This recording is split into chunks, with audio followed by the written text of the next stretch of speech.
Hello everybody, what's up, this is Radhika and welcome to BLED.in। आज करने वाले हैं तर्कपरक गणित शिक्षा BLED थर्ड ईयर वाले स्टूडेंट्स के लिए।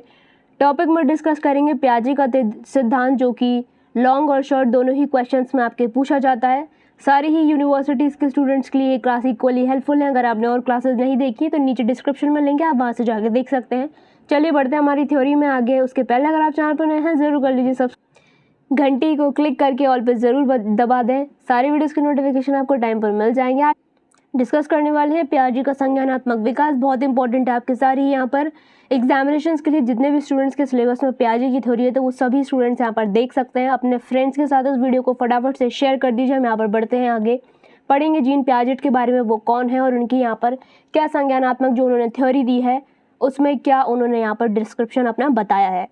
तो डॉक्टर जीन पियाजे थ्योरी ये एक स्विस मनोवैज्ञानिक हैं, स्विट्जरलैंड से हैं, जिन्होंने मानव विकास के समस्त पहलुओं को क्रमबद्ध तरीके से उजागर किया है, जिसे हम पियाजे थ्योरी एवं जीन पियाजे का संज्ञानात्मक सिद्धांत के नाम से जानते हैं। उन्होंने बताई है कॉग्निटिव थ्योरी, कॉग्निटिव डेवलपमेंट की थ्योरी की यहाँ पर जो हमारा संज्ञानात्मक विकास है वो कितने चरणों के थ्रू निकलता है, कितने स्टेजेस के थ्रू पास होता है। उन्होंने ये जो अपने स्टेप्स हैं वो दिए हैं, जो कि फेमस हुआ हैं उनके नाम से, पियाजे की थ्योरी के नाम से, या फिर आप उनको कह सकते हैं कॉग्निटिव डेवलपमेंट की थ्योरी।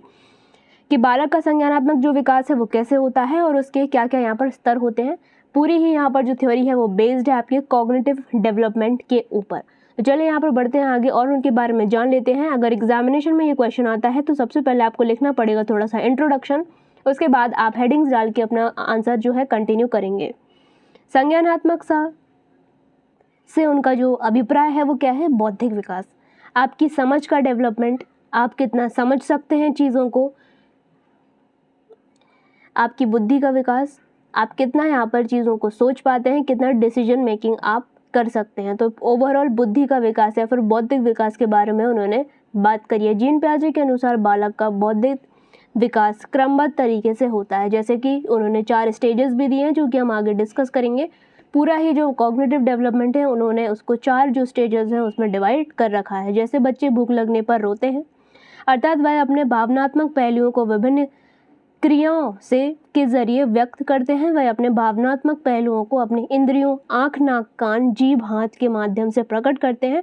तत्पश्चात वह अपने माता पिता का अनुकरण करते हैं और उसके बाद वह समाज में आकर सामूहिक क्रियाओं पर बल देते हैं, जिसमें उसके संज्ञानात्मक विकास में वृद्धि होती है। ओवरऑल बात कर रहे हैं आपके इंटेलेक्ट का विकास, आप कितना चीज़ों को सोच पा रहे हैं, कितना समझ पा रहे हैं, कितना उन्हें अपनी ज़िंदगी में इम्प्लीमेंट कर पा रहे हैं। अगर कोई भी आप एक्शन ले रहे हैं तो वहाँ पर आपको क्या है, अपने इंटेलेक्ट का वहाँ पर यूज़ करना पड़ेगा, अपनी बुद्धि का यूज़ करना पड़ेगा, तभी आप कोई भी चीज़ कर पाएंगे। जैसे एक छोटा बच्चा होता है, जब उसे भूख लगती है तो वो क्या करता है, रोता है, अपने इमोशंस को बताता है आगे, और वो ये सीखता है कि कैसे उसे अपनी ज़रूरतों के बारे में दूसरों तक पहुंचाना है। जहाँ पर वो अपने पेरेंट्स का अनुकरण करके, मतलब इमिटेशन करके, उनको कॉपी करके, इमिटेशन का मतलब होता है अपने पेरेंट्स को देखकर उनको कॉपी करके वो क्या करता है, चीज़ों को सीखता रहता है। और जब सीखता है तो कहीं ना कहीं उसमें बौद्धिक उसका विकास होता है, उसमें समझ की डेवलपमेंट यहाँ पर आता है कि स्टेजेस के हिसाब से जब वो आगे बढ़ रहा है तो उसको किस तरीके से कब क्या चीज़ें कहनी है। अगर हमें अभी भूख लग रही है तो हम अब रोके नहीं कहते।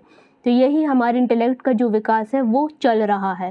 नेक्स्ट हम यहाँ पर और बात कर लेते हैं, कुछ पॉइंट्स के थ्रू समझेंगे जिससे आपको चीज़ें कंक्लूड हो जाएंगी और समझ में आएगा कि हम एग्जैक्टली यहाँ पर डिस्कस क्या करने वाले हैं।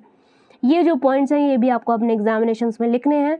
आंसर राइटिंग का बेहतर तरीका यही होता है कि आपको पॉइंट्स में लिखना है, पैराग्राफ्स में कम लिखना है और क्लीन रखना है अपना आंसर को।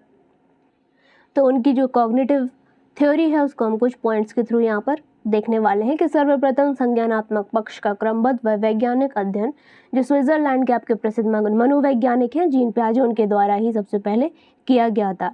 संज्ञान प्राणी का वह व्यापक और स्थायी ज्ञान है जिससे वह वातावरण, उद्दीपक जगत और बाहरी जगत के माध्यम से ग्रहण करता है। तो संज्ञानात्मक विकास आपका कैसा है, जो कि आप अपने एनवायरनमेंट से, आपके आसपास के लोग क्या कर रहे हैं उनसे आप सीख सकते हैं, आपके आसपास का एनवायरनमेंट कैसा है उससे आप सीखते हैं, और बाहरी जगत का मतलब पूरा एनवायरमेंटल यहाँ पर उन्होंने बताया है कि बाहर के फैक्टर्स से आपका जो इंटेलेक्ट का डेवलपमेंट है वो यहाँ पर होता है और अफेक्ट भी वो बाहर के एनवायरनमेंट के थ्रू ही होता है। नेक्स्ट हम बात करेंगे यहाँ पर कि जो बौद्धिक विकास है उसका विकास क्यों होना चाहिए, हमारे में बुद्धि क्यों होनी चाहिए। इसलिए होनी चाहिए कि जिससे हम समस्या समाधान कर सकें, अपने विचारों का निर्माण कर सकें, देखकर हम चीज़ों को क्या करते हैं सीख सकें, अपने इंटेलेक्ट का यूज़ कर सकें, उसमें अपनी बुद्धि का प्रयोग कर सकें आदि। जो मानसिक क्रियाएं हैं उसमें सम्मिलित होती हैं। ये क्रियाएं परस्पर अंतर संबंधी होती हैं, तो ये आपस में इंटर रिलेटेड होती हैं। जहाँ पर हम प्रॉब्लम सॉल्विंग की अगर हम बात करें, उसके बाद हम डिसीजन मेकिंग करते हैं, तो ये सारी चीज़ें आपस में इंटर रिलेटेड होती है। नेक्स्ट यहाँ पर जो पॉइंट है, जीन पियाजे का संज्ञानात्मक पक्ष पर बल देते हुए संज्ञानात्मक विकास सिद्धांत का प्रतिपादन किया है।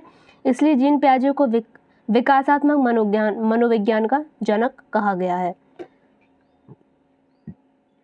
जिसमें विकासात्मक मनोविज्ञान क्या है, जिसके अंदर आप शुरू से लेकर अंत तक, जो गर्भावस्था से आपकी वृद्धावस्था तक जो अध्ययन है वो किया जाता है।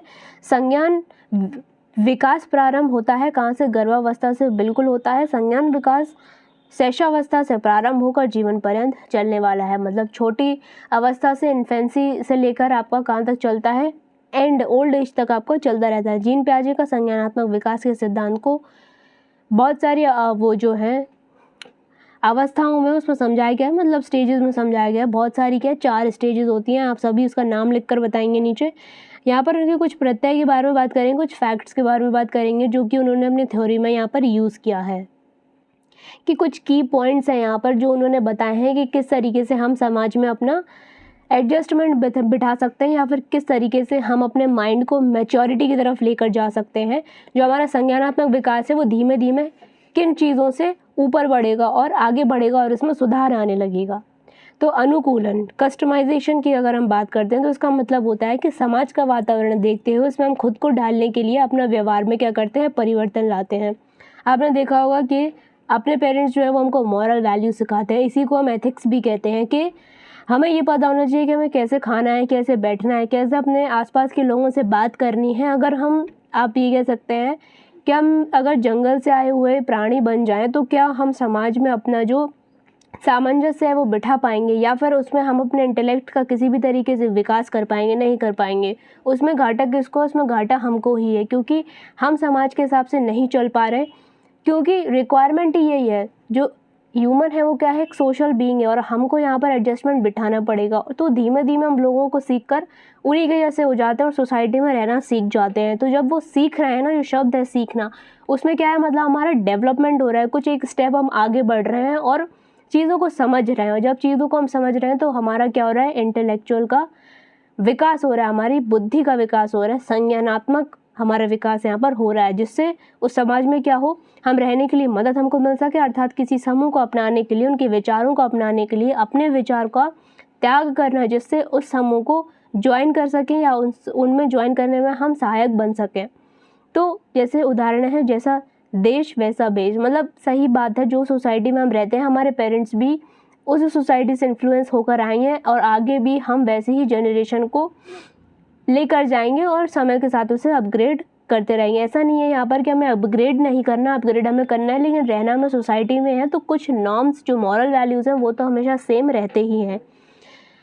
नेक्स्ट यहाँ पर हम बात करते हैं एसिमिलेशन की, आत्मसातकरण, जिसमें क्या होता है, इसमें बच्चे अपने पुराने या पूर्व ज्ञान की सहायता से नए ज्ञान का अर्जन करते हैं। जैसे बच्चा साइकिल सीखता है तो उसे बाइक सीखने में मदद मिलती है। तो असिमिलेशन की बात करी है जीन पियाजे में, जहाँ पर उन्होंने बोला है कि हम कोई भी अपने प्रीवियस नॉलेज का यूज़ करते हैं आगे आने वाले एक्सपीरियंसेस को जब हम लेते हैं। जैसे कि एग्जाम्पल तो दिया ही है यहाँ पर, पहले हम क्या करते हैं, साइकिल चलाना सीखते हैं, तो वो साइकिल का जो बैलेंस बनाना हमने सीखा, ब्रेक लगाना सीखा, कब हमें तेज़ चलानी है, कब धीमी चलानी है, तो वो उसको हम ट्रांसफ़र करते हैं। यहाँ पर ट्रांसफ़र ऑफ लर्निंग आपकी हो गई कि पहले आपने साइकिल सीखी और फिर उस एक्सपीरियंस को लेकर आपने बाइक चलाना सीख लिया। ठीक है, तो ये हो गया आपका एसिमिलेशन, जहाँ पर आपने प्रीवियस नॉलेज को एडजस्ट किया नए नॉलेज में और उसको अपग्रेड किया। नेक्स्ट इज़ कंसेप्शन, इसमें बच्चा आत्मसात और समायोजन के मध्य संतुलन को स्थापित करता है। नेक्स्ट हम जो उन्होंने बात करी वो बात करी है स्कीमा के बारे में। तो स्कीमा क्या होते हैं, आप ये कह सकते हैं कि जो अपना माइंड है, जो अपना ब्रेन है, उसमें कुछ छोटे छोटे पॉकेट्स होते हैं, पॉकेट्स आप कह लीजिए या फिर ये कह लीजिए कि इस तरीके कुछ इमेजिनरी डिविजन्स होते हैं जहाँ पर आपकी जो भी नॉलेज है वो क्या होती है, स्टोर होती चली जाती है। ठीक है, ब्लॉक्स ऑफ इन्फॉर्मेशन क्या होते हैं, स्टोर होते चले जाते हैं, उसको ही हम स्कीमा कहते हैं। कोई भी चीज़ आपने सीख ली वो आपके ब्रेन में जाके रुक गई, ठीक है, या फिर बस गई, तो उसी जो नॉलेज हमने गेन करी है, जो नॉलेज हमने ज्ञान यहाँ पर अर्जित किया है, वो संगठित होता रहता है, जिसको हम प्रीवियस नॉलेज कहते हैं।